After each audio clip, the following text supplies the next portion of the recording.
अटी आणि तटीदाराने संग्राम. हो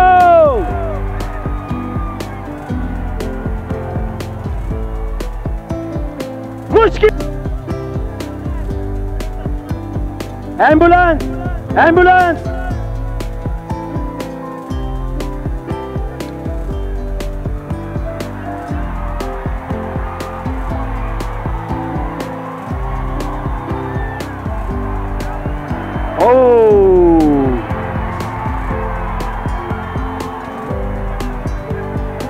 और टॅक मारून बुलेट छाप्या अजून मैदानावर ताबा घेऊन.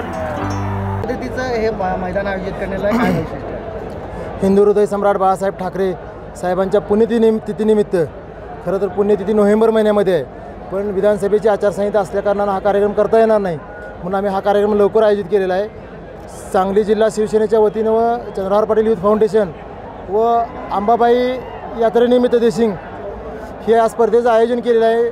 अतिशय भव्यदिव्य असं हे नियोजन आयोजन केलेलं आहे. गोवंश संवर्धन झालं पाहिजे, गोवंश कुत्र टिकला पाहिजे म्हणून ह्या एवढ्या मोठ्या बैलगाडीचं नियोजन आम्ही केलेलं आहे. आज तुम्ही बघताय हजारो नाही तर लाखो पब्लिक इथं शेतकरी बांधव उपस्थित आहेत की खरोखर शेतकऱ्यांचा अगदी जिव्हाळ्याचा विषय म्हटलं तर बैलगाडी स्पर्धा आणि कुस्ती स्पर्धा.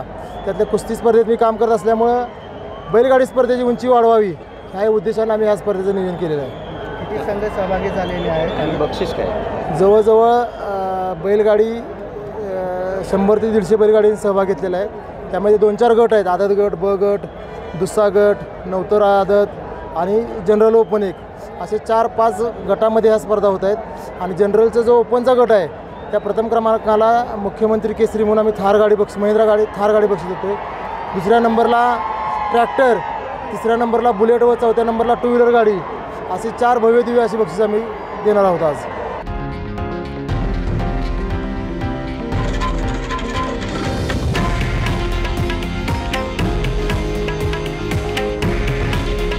हे आहे देशातील नंबर 1 न्यूज नेटवर्क आणि आपण पाहत आहात TV9 मराठी.